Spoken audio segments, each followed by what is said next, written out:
Dear student, we will read the lesson 2 from class 5 English book. सबसे पहले देखेंगे what is the heading of this chapter. तो the heading of this chapter is the Nightingale. बुलबुल की कहानी है. Okay इस कहानी में हम देखेंगे कि बुलबुल के साथ क्या होता है, उसका मतलब क्या इफेक्ट है उसका इस स्टोरी पे. ठीक है, तो let's read the story. I think this story is very beautiful and we have to learn very generously, very carefully. Okay, let's read. Once upon a time there was an emperor in China. एक समय की बात है कि China में एक शासक राज करता था. His place had the most beautiful garden in the world. उसके पास ऐसा बगीचा जो था उसका वो इतना खूबसूरत जगह था कि संसार में उतना खूबसूरत जगह कहीं नहीं था. The garden ended near a dense forest. और जो उसका गार्डन था, बगीचा था, वो जहाँ पे खत्म होता था वहाँ से घनघोर जंगल शुरू होता था. In one of the tree of the forest, उनमें से एक ऐसा पेड़ था, lived a nightingale, जहाँ पे एक बुलबुल रहती थी. It sang so sweetly that everyone stopped still and listened to its song. तो इतना सुंदर गाती थी उस पेड़ पे जो बुलबुल रहती थी कि वहाँ से जो भी लोग गुजरते थे वहाँ पे जरूर रुक जाते और उस बुलबुल की गाने को सुनते गाते हुए सुनते. बहुत मीठा गाती थी. Travellers came from all over the world. यात्री जो है वो पूरे देश विदेश संसार के हर एक कोने से आते थे to admire the emperor place and his garden. जब सुन रखे थे कि राजा है, उनके दरबार के पास एक जंगल है, जंगल में एक पेड़ है जिसपे एक बुलबुल है जो बहुत अच्छा गाती है, तो लोग देश विदेश से आते थे उसकी गाने सुनने के लिए, उस जगह को घूमने के लिए. This is the most beautiful place in the world. ये संसार का सबसे खूबसूरत जगह है. Yes but nothing is more beautiful than the song of the nightingale. हाँ सुंदर तो है लेकिन इससे सुंदर ये जगह सुंदर इसलिए है कि यहाँ पे एक बुलबुल बहुत सुंदर गाती है.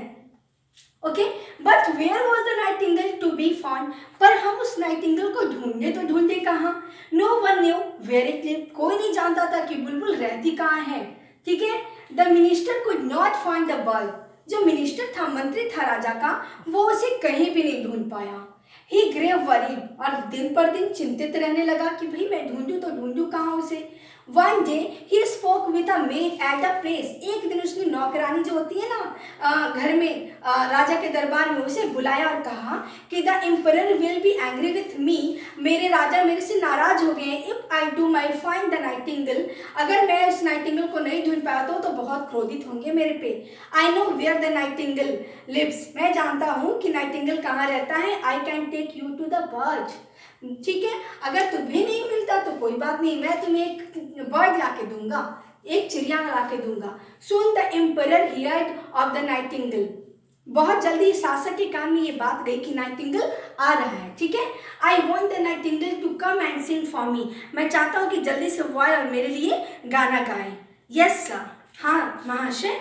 सी took the minister to the forest. वो मिनिस्टर को, मंत्री को जंगल में लेके गया. After walking a long distance. बहुत दूर चलने के बाद she stopped near a tree and pointed to the little grey bird up on the branch. जब बहुत दूर वो लोग चल लिए, घूम लिए, निकल लिए, तो एक पेड़ के पास जाके वो रुक गए और पॉइंट किए, नोटिस किए कि उसके ब्रांच पे एक चिड़िया थी. How dull it looks. ये देखने में तो कितनी डल है, ये चिड़िया देखने में तो कितनी डल है. It's voice is anything but ordinary. But इसकी आवाज़ बहुत साधारण है, अच्छी है. ये देखने में चाहे जैसे भी हो. Okay, turn your page.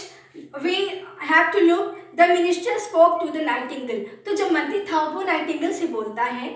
Our emperor wishes you to sing before him. मेरे शासक चाहते, उनकी इच्छा है कि तुम उनके लिए गाओ. Please come to the place and sing for the emperor. तो हमारी जगह पे चलो और तुम राजा के लिए गाना गाओ. My song sound best in the open air. Nightingale ने कहा कि मेरी जो आवाज़ है वो ओपन एयर में ही सुंदर निकलती है. But I will come to the place because emperor wants me. लेकिन मैं उस जगह आऊँगी क्योंकि राजा चाहते हैं, इसलिए मैं उस जगह पे आऊँगी. And so the nightingale was put in a cage. और उसके बाद उस नाइटिंगेल को उस केज में रखा. It was unhappy. और ये जो बुलबुल था वो उदास था क्योंकि कोई भी पक्षी पिंजरे में रहना नहीं चाहता. But still it सैंग for the emperor. लेकिन उसे गाना जो था राजा के लिए. The Nightingale सैंग so melodiously. वो बहुत अच्छा गाया. That the emperor eyes filled with tears. वो इतना अच्छा गाया, उसकी आवाज़ में इतनी दर्द थी ना कि एम्परर जो है राजा, उनकी आंखें आंसुओं से भर गई। The nightingales shall live in a golden cage. वो एक सोने के पिंजरे में बंद थी Nightingale, Bulbul. It will have 12 attendants, it will sing for me every day. वहाँ पे लोग रोज आते थे और वो बुलबुल प्रतिदिन इनके लिए गाना गाती थी। वन डे, एक दिन क्या होता है देखोगे। The emperor received a parcel from the king of Japan. वो जो राजा था वो जापान से कोई पार्सल लेके आया था। जापान का राजा कोई पार्सल भेजा था, उसको उन्होंने रिसीव किया, यानी जाके वो लिया। It was an artificial nightingale made of gold and covered with jewels. वो जो था वो एक चिड़िया थी जो आर्टिफिशियल थी, बनावटी थी, और वो सोने की बनी हुई थी। This is wonderful. Bring the real nightingale. They shall sing a duet. ये देखने में तो बहुत सुंदर है, बहुत आश्चर्यजनक है। वो रियल जो नाइटिंगेल उसे लेके आओ, दोनों साथ साथ गाएंगी। ये कौन आदेश दिया? राजा ने आदेश दिया। 10 times the toy nightingale sang. 10 बार उस बुलबुल ने गाना गाया। But it always sang the same song and it was not tired. लेकिन वो बार बार सेम सॉन्ग हो रहा था और वो थक भी नहीं रही थी। Then came to turn of the real bird. उसके बाद जब जो रियल बर्ड था बुलबुल, उसके तरफ घूमे ये लोग। Oh, where is the nightingale? Real nightingale कहाँ है? Oh no, it has flown away. ओह, क्या हो गया? वो तो उड़ गई, वो तो उड़ गई।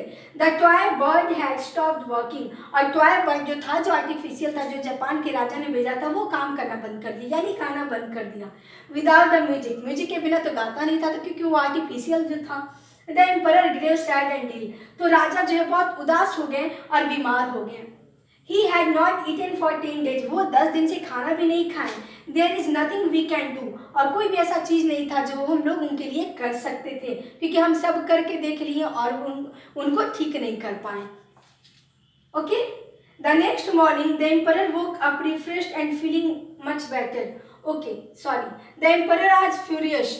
राजा जो है वो दिन पर दिन बीमार होते चले गए। From that days on, he listened to the toy nightingale sing song every day, but one day उनको बार बार याद आता था कि वो कितना सुंदर गाती थी और बार बार रियलाइज करते थे, क्योंकि उनको आदत हो गई थी।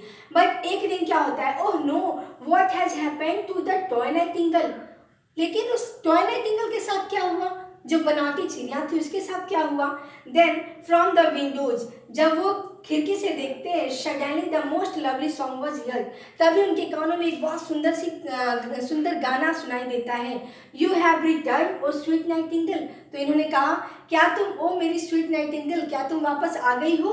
The next morning the emperor woke up refreshed and feeling much better. और उसके बाद वो जब सुबह जगते हैं तो उनको बहुत अच्छा फील होता है, उनको लगता है कि वो ठीक हो रहे हैं। Stay with me here in the place little bird. और राजा ने उस नाइटिंगेल से कहा, जो बर्ड थी, कि क्या तुम हमारे साथ रहना पसंद करोगी मेरी नन्ही चिड़िया?